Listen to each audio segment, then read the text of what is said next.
কুত্তা এই কারণে সেজদা দেয় না, তাকে আল্লাহ বলে নাই তোকে বলছে না ফরমান, তোকে বলছে, তোকে সেজদা দিতে বলছে।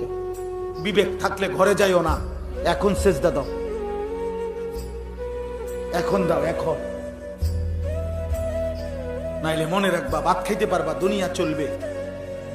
দোস্ত, আল্লাহ যেহেতু কাফের বেঈমানের ভাত থামায় নাই, তোমারও থামাইতো না।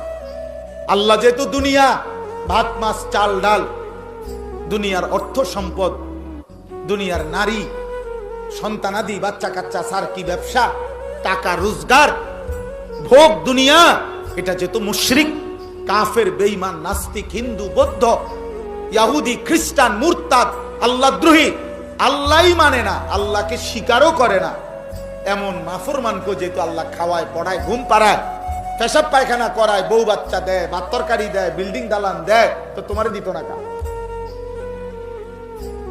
তোমারে দিত না কা? ভাতে খাও, অসুবিধা কি? এজন্য দিল যেন মরে না যায়। আমি অনুরোধ করলাম, একটা যুবক একজন বদলাও, একজন। আমি তোমার আশায় আসছি, আমি সবার আশায় আসি নাই, আমি আসছি সেই যুবকের আশায় যে যুবক আল্লাহর দিকে ফিরবে।